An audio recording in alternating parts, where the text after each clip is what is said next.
Okay, we will start here with the menstrual phase. As we have studied that menstrual cycle consists of or it is involved 4 phases. The menstrual cycle begins with the menstrual phase. The menstrual cycle begins with menstrual phase, which is also known as menstruation, or we can say menses. Menstruation or menses means bleeding. That's why the name of the phase is menstruation or menstrual phase. It starts a new menstrual cycle. The first day of the menstruation or the bleeding is called day 1 of the menstrual cycle. It lasts for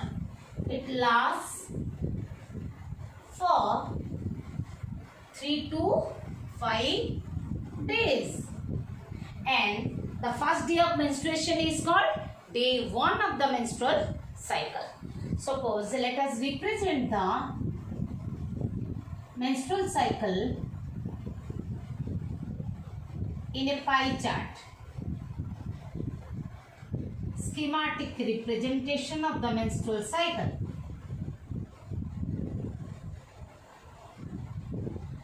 Let us take a menstrual cycle of average 28 days. 28 days. Suppose here the cycle begins. This is the half of the cycle. So let us take, this is first day, day 1, day 2, day 3, day 4, day 5, day 6, 7. 2, 3, 4, 5, 6, 7. Then similarly 8, 9, 10, 11, 12, 13, 14. This is 8 day, 9 day, 10 day, 11, 12, 13, 14, 15, 16, 17, 18, 19, 20, 21. 15, 16, 17, 18, 19 day, 20 day, 21 day. Then another 7 days. Here 22, 23, 24, 25, 26, 27, 28. Little bit that became improper, but however this is the 28, 27, 26 day, 25 day, 24. Okay. This is a cycle of 28 days. So I told it lasts for 3 to 5 days. Of average 5 days. The menstrual phase is the first phase of the menstrual cycle. Or we can say menstrual cycle begins with the menstrual phase. That means as the menstruation starts or the bleeding starts, then we can say the menstrual cycle is started. And the first day of menstruation is called the day 1 of the menstrual cycle. Day 1 of the menstrual cycle, and it lasts for 5 days. About 5 days, 3 to 5 days. That means this much phase, the time that these 5 days can be considered as the menstrual phase. Menstrual phase. This phase is menstrual phase. Okay, why the bleeding occurs? As we have discussed already, when the hormones decline, ovarian hormones, that is estrogen and progesterone, when the ovarian hormones decline, hormones, that is progesterone and estrogen, those hormones maintain the endometrium. If the ovarian hormones decline, the endometrium is not able to maintain, and hence the temporary layer, the stratum functionalis, is slouched off, is shed off. When ovarian hormones decline, the progesterone and estrogen declines, then it causes the stratum functionalis, the layer, stratum functionalis, to sludge up, to sludge off, or to shed off. What is stratum functionalis? Just recall what you have studied in the anatomy of the uterus. The internal lining of the endometrium, internal lining of the uterus is called endometrium. The internal lining is the endometrium, upward of the uterus. And that endometrium can be distinguished into endometrium, inner lining of the uterus. Endometrium can be distinguished into stratum basalis, the permanent layer, basal layer, stratum basalis, and the stratum functionalis.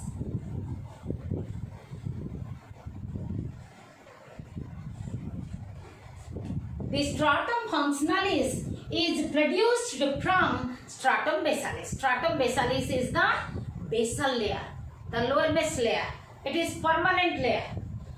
That stratum basalis gives up the stratum functionalis layer. When these hormones are maintained, are present, then the stratum functionalis is maintained. When these hormones, ovarian hormones, decline, then the stratum functionalis is lost out. This causes the menstruation or bleeding. This broken down endometrial tissue, which is supplied with the spiral blood vessels, that blood, because when these endometrium, the stratum functionalis of the endometrium is closed out, the blood vessel supplied to it is constricted and torn out. That causes the bleeding, the blood, the broken out endometrial tissue, the tissue fluid, other cellular debris, the other uterine substances, the mucus, they are discharged out from the uterine cavity, passing through cervical canal and vaginal canal. So we can say what happens in the menstruation. We can say that the discharge of the blood, cellular debris that is produced by the broken down of the stratum functionalis of the endometrium, tissue fluid, mucus, even we are saying that unfertilized egg.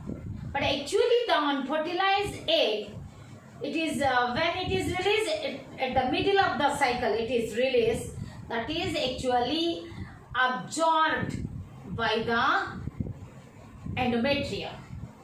So we can see the discharge of the blood, tissue fluid, the broken down that endometrial tissue, mucus, they are released to the exterior through cervix and vagina, or the cervical canal or vaginal canal.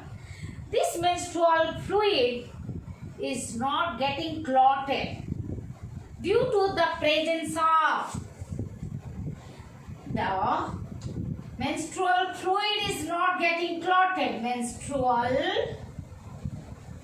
fluid does not clot. Does not clot due to presence of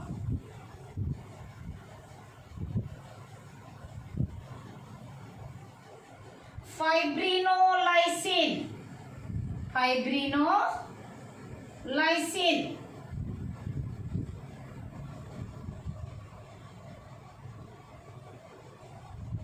Okay, that fibrinolysin, it break down the clotting protein, fibrin.